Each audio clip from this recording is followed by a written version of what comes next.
భోజనం పెట్టావమ్మా. అన్నదాత సుఖీభవ. మీరు మరీ సిగ్గుపడ్డారు. వాడికి సిగ్గనేది ఉంటే అసలు ఇంటికి వచ్చేవాడు కాదు, గిన్నెడు కొబ్బరి పచ్చడి తినుండేవాడు కాదు. దానికి రహస్యం ఉంది బాసు.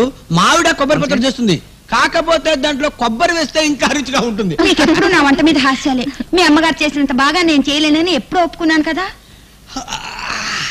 ఇవాళ నాకు తొందరగా నిద్ర వస్తుంది ఏమిటి? నాకు కూడా ఎందుకో ఇవాళ బాగా నిద్ర వస్తుంది. బహుశా రాత్రి ట్రైన్ లో బాగా నిద్రపోయిండవు. అవునా? చాలా కాలానికి కలిసిన మిత్రులు కదా, వాళ్ళిద్దరు మా గెస్ట్ రూమ్ లో పడుకుంటారు, మనిద్దరం మా బెడ్రూమ్ లో పడుకుందాం.